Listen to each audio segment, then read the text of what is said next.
That's what the title of this series is Decisions and Destiny. So I am live right now, so on YouTube, and we're looking at decisions and destiny. So I think for me here, the key is one of my favorite verses in the whole of the Bible on the place of decision. And for those of you that are members of the church, I've preached this verse in bits and in pieces. I don't know if I have taught one whole Sunday on this verse, but I've preached it in bits and in pieces. What we'll do today is we'll look at this verse. We'll hang in on this verse till the end of today, and we'll extract some lessons from this verse. So there's one verse, we'll look at verse 20, but we want to cover seven principles or 7 lessons or 7 points from this particular verse. Deuteronomy 30:19, I call heaven and earth as witnesses today against you that I've set before you life and death, blessing and cursing. Say, therefore choose life that both you and your descendants may live. That's the say, therefore choose life that both you and your descendants. So the importance of decision, or how decisions determine destiny, or decisions and destiny, is what we're looking at today. Let's look at some of the facts that we know about this case. Deuteronomy 30:19 was Moses' encouragement, admonition to the children of Israel that were about to enter the land of Canaan. So one thing we know about this is that there's some things that are constant. They all had the same God. They were children of Israel, children of the covenant, same God. They had the same leader who was Moses. They had the same destiny.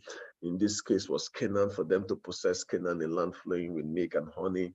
They had the same experiences. They've been in the wilderness for 40 years. So the same wilderness experience, the same opportunity. So everything is same.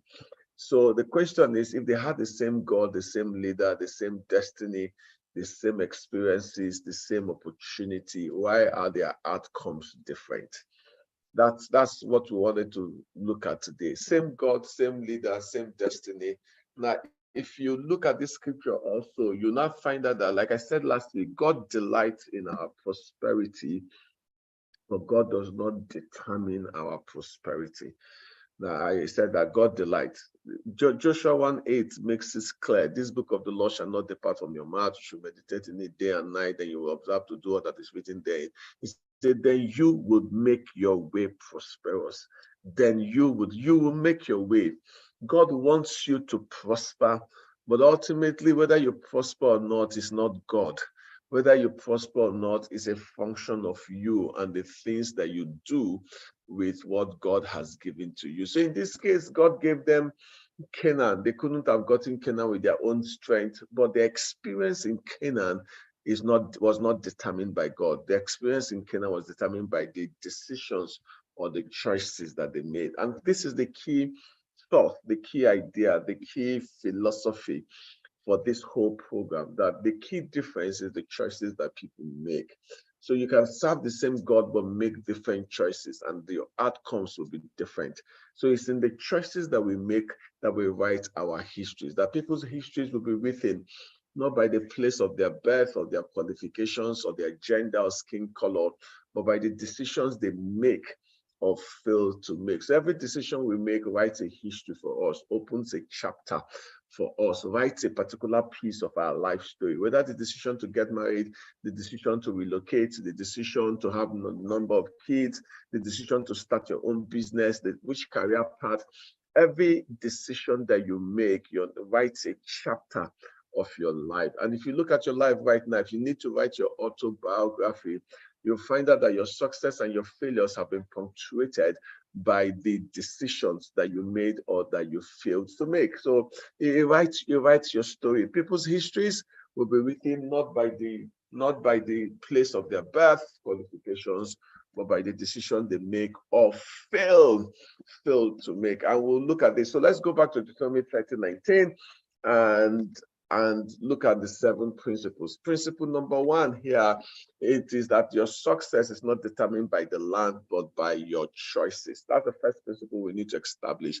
I've set before you life and death, and blessing and cursing. So Canaan, a land that flows with milk and honey, can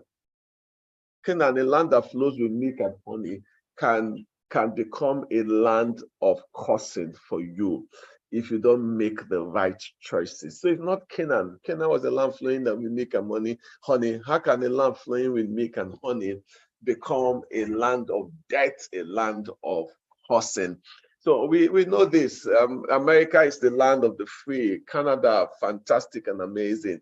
There are multi-billionaires in America, billionaires in hundreds of billions, and there are people begging in America. Same thing with Canada, same thing with UK. Take any developed nation in the world, there are very successful people and there are people that are also poor. So you find out that the land is important. Don't get me wrong, the land sometimes makes it a lot easier for people to succeed. But if you don't make the choice, if I put you in Canaan, a land flowing with milk and honey, you will still experience death in this context of cursing. Even the Bible says there will not be poor. The poor shall not cease in the land. So even in the land flowing with milk and honey, there were still very poor people. So the first thing we need to establish is it is not the land, guys. The land is important, don't get me wrong. But if you don't make the right decisions, the land will not mean anything, and it will not do anything for you. That's the first thing. Success is not determined by the land, but by our choices. So somebody will say, does it mean that if you have the opportunity to relocate to Canada, to go to school to UK, should you not take it?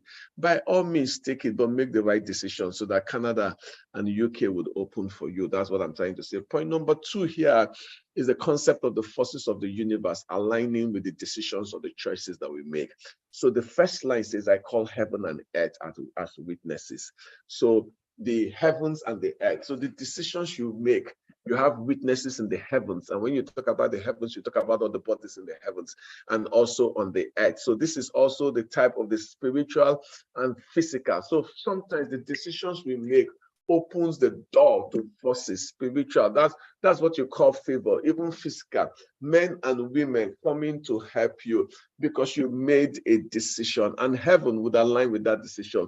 Some people make certain decisions that opens the door of satanic and demonic forces in their life. He said, I call heaven and earth. So when we are making decisions, don't just think you're just making decisions. Say there are witnesses to the decisions, and in those witnesses, you have both spiritual and earthly witnesses to those decisions. Heaven and earth as witnesses. So you find out that sometimes by the decisions you make, people get angelic assistance. By the decisions you make, doors open of their own accord. By the decisions you make, things begins to fall in place for you. I call heaven and earth. So in this stage, we'll talk about certain decisions that makes the heavens work in our favor. And I'm learning it also. So I'm not a master in it, I'm learning. But heaven and earth works in line with the decisions that you make. The forces of the universe works in line with the decision. That's point number 2. So there are the spiritual component to every decision. Certain decisions attract the right people, the right forces, the right systems, the right structures in your life, and certain decisions repel that and attract something negative into somebody's life. Heaven and earth as witnesses is point number 2. Point number 3 is that the most important decisions that you need to make is not behind you, but is before you. So if you see point that verse, it says, I call heaven and earth as witnesses that I have set before you. The problem with people, why their past goes into their future, is simply because they refuse to make the right decisions. Notice that these people have wandered in the wilderness for 40 years. 40 years of their life in inverted comma wasted by the decisions of their parents, by the decisions, and I'll come to that.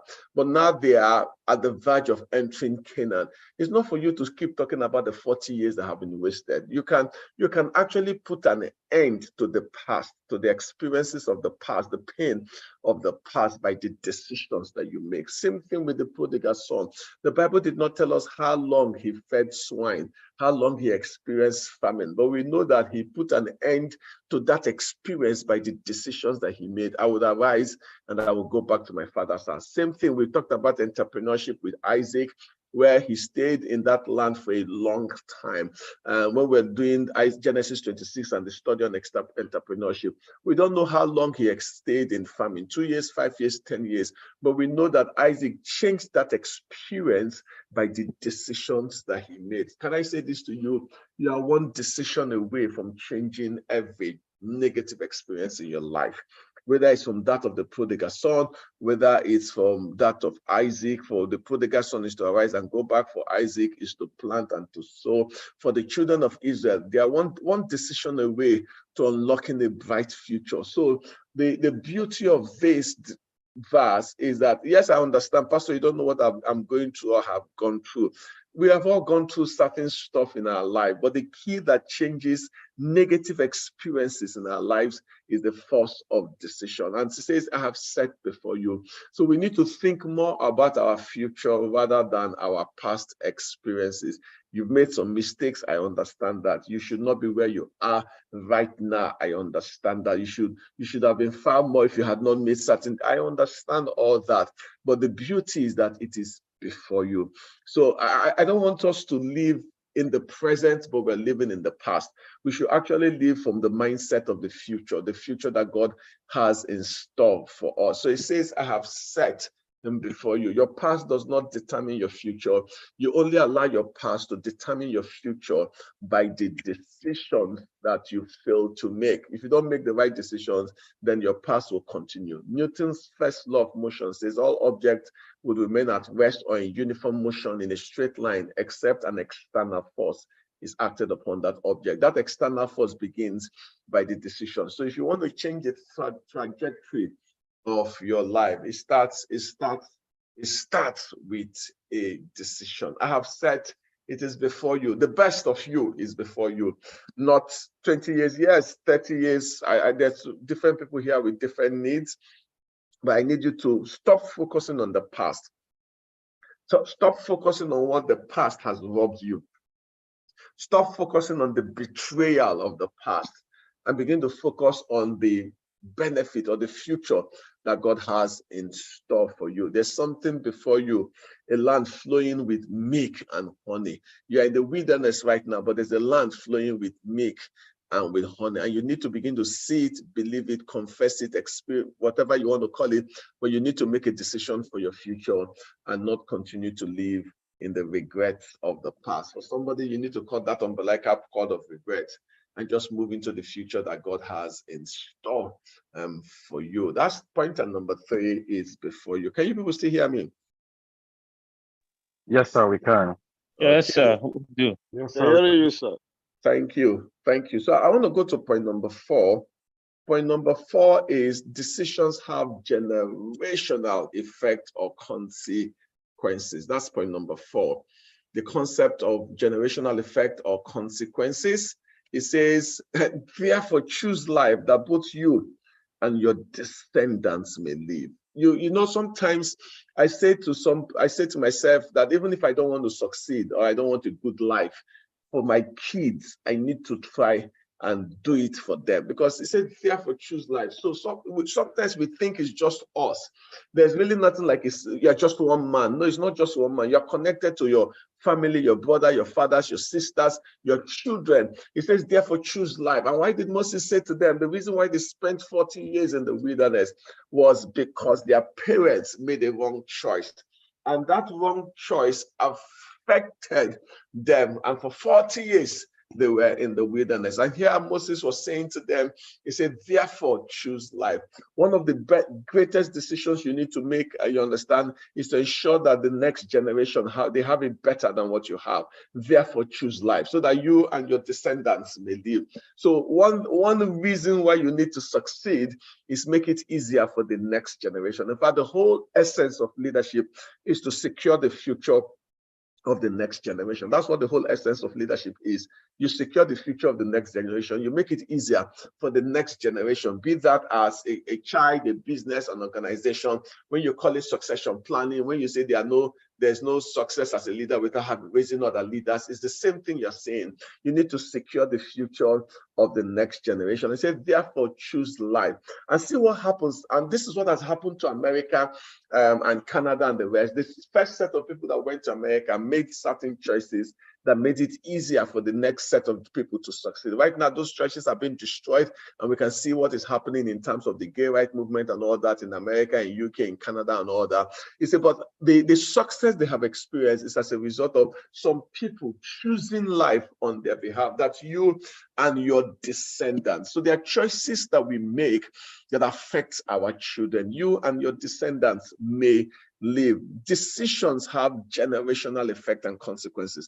Let's bring it to the modern day. The decision of Russia and Ukraine to fight, generational consequences. Lives have been destroyed. Futures have been wasted. Generational. Some people for the next 100 years will still be weeping over this unnecessary war. Two leaders made a decision to fight, and that decision definitely, after the war ends, maybe at the end of this year or even next year, the effect, the aftertaste, the repercussion, like a ripple effect, will continue into the future, 10, 20, 30, 40, 50 years from today. Therefore, choose life that you and your descendants. I say somebody here, the future of your children is dependent on the decisions that you make right now, pending when they get to the point where they can make a different set of decisions. So we owe it to our kids to make the right kind of decisions for them, to make their future secure, better, easier, more comfortable, whatever you want to call them. So there are certain decisions that you're making, not just for your sake. You're making the decision not just for your sake at this point, because at this point, maybe if you take the people, let's assume that, okay, it was at age 40, they spent 40 years, and God said that generation he will wipe. Let's assume that somebody was 18 or somebody was even 20 when the 40 years started. So right now he's 60. He's 60 about entering the land of Canaan. He only has maybe at best 10 or 20 years more to live. So the decision to choose life is not just because of him right now, but because of his kids. So sometimes we work twice as hard, not because of us, but because of our descendants and our children. That's the generational effect. There are certain sacrifices that we are making, not for us, but for our children. Point number five now says, is a concept of failure resulting from choosing life. So in this case, it says, therefore choose life. So you see that the only active decision, and I'll come to it, is the concept of choosing life. But so nobody chooses to fail. Nobody would consciously choose death. But people choose death and choose failure by not choosing life. So let's call it this way: it's concept of light and darkness. Darkness is simply the absence of light. So when light doesn't exist, darkness takes over. So in the same vein, the reason why people fail, life and death in this context, blessing and cursing in this context, cursing and death, is because they did not make a conscious effort to choose life. The reason why people will go to hell is not because God did not provide the option of heaven for them. They did not choose hell, but by failing to choose life, by failing to accept Jesus, making that a conscious effort, that's the reason why they will go to hell. Therefore, choose life. So that brings me to point number 6, that there's only one decision to make in fairness. Every other one, if you don't make this, the other one is default. That's what I mean. So there's only one conscious, active decision that you need to make. The other happens by you not making that active decision. So if you fail to choose life, the only decision here is the concept of choosing life. So if you fail to choose, and that life represents everything good, I've come that you may have life and have it in abundance. So think about life and the concept of abundance. And so success, health, peace. Therefore, choose peace. So even in your relationship, I choose peace. When you fail to choose peace, I call acrimony and everything that happens as a result of that. Therefore, I choose health. When you fail to choose health, you open the door to every other thing that is not health. So there's only one active decision in this context: choose life. When you fail to make this choice, then by default, since it's either A or B, if you fail to choose A, by default you have chosen B. Therefore, choose life. That's you. And so, what is the context of life here? I know we can put it in the context of success and favor, health, and all that. But the primary decision in Deuteronomy 30:19 that Moses said to the children of Israel when he said, I call heaven and earth as witnesses before you this day. The primary decision, they were about to possess Canaan. Canaan was a physical land, and Moses was talking about choosing life. So what does life really mean in that in Moses's context? If you look at verse 20, his definition of life is that you may love the Lord your God, obey his voice, and cling to him, for he is your life and the length of your days, that you may dwell in the land which the Lord swore. So you see that the first decision we need to make is spiritual. The first decision we need to make is not about success in the context of everyday success, becoming the MD of an organization or becoming, no, that's for me, that's a blessing of this first decision. The first decision is that God should have his primary place in our lives. That's the first and the most important decision, that you may love the Lord, obey his voice, cling to him, for he is your life. So by choosing him, you're actually choosing life, and you're guaranteeing yourself the opportunity of success in the land. So that's the first. And for me, this is the most important decision. I'm sure everybody here would made that choice, but it's just to remind you again that the most important decision that you need to make in life is to choose life. And Jesus says, I'm the way, the truth, and the life. That's the most important decision for a lot of us.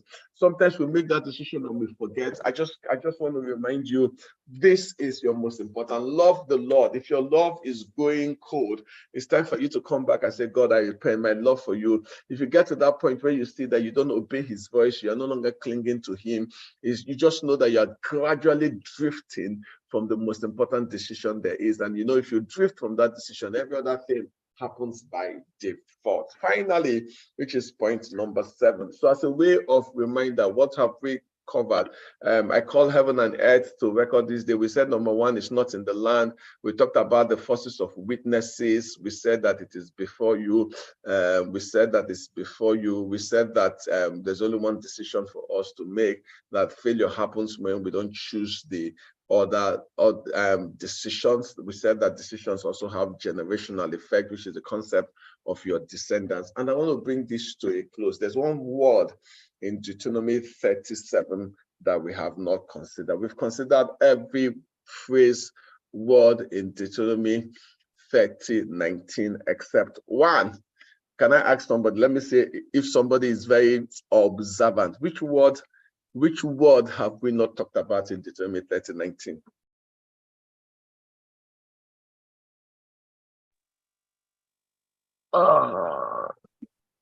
You. Okay, somebody said you. I think Witness. We've talked about witnesses. When we say I call heaven and earth as witnesses, we've talked about you and your descendants. When we talked about the generational effects, if not for you, but also for your kids. I think because of time, thank you. The word that we have not considered is the word today. That's the word we have not considered in Deuteronomy 30:19, and that's the key.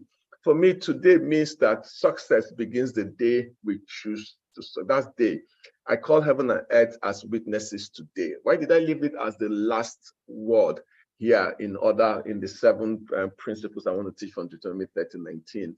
Because sometimes we keep postponing certain decisions that we need to make.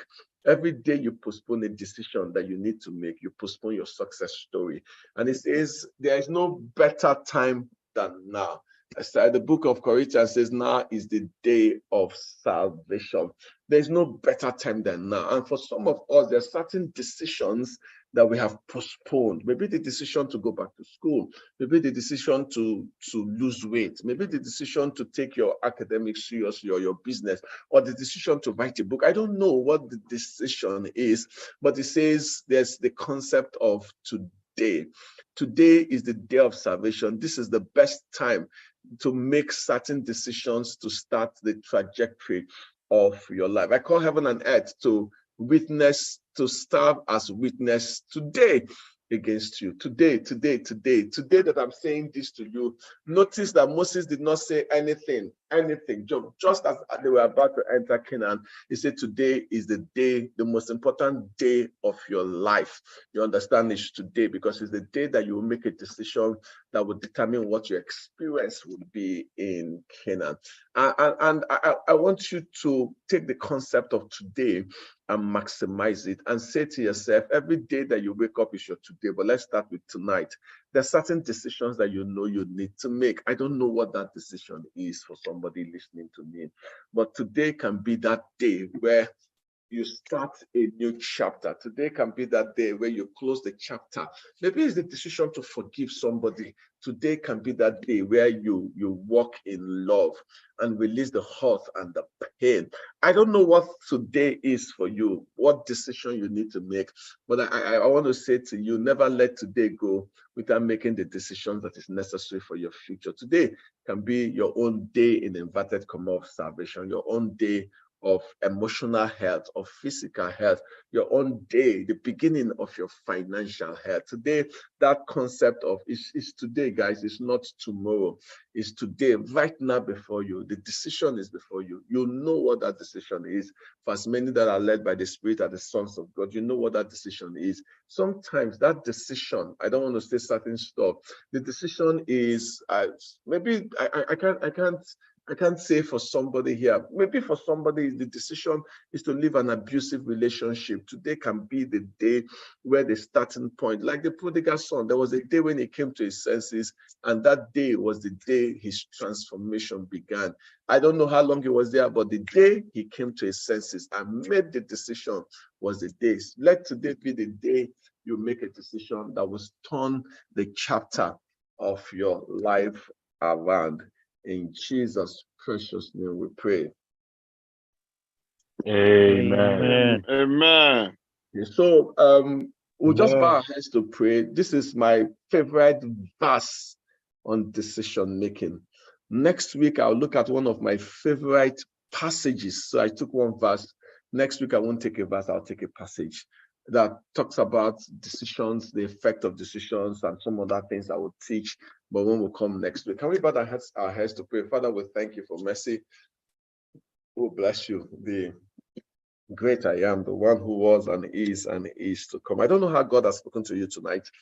I don't know how God has spoken to you. Maybe is the concept of today, maybe the concept of generational impact of decisions, maybe it's the concept of the spiritual forces that aligns with the decisions that we make and ensures that our decisions becomes our experiences. Maybe is the concept of which other things did I cover? You understand, a concept of life, loving the Lord and all that. I don't know how God has spoken to you. Maybe it's the concept of closing the chapter of your life. There is a concept before you and not behind you. I don't know how God has spoken to you. Or maybe it's just simply that you need to make better decisions today in certain areas that you've postponed. Today can be that day where you make the decision. I want you to speak and just ask God for grace, ask God for help.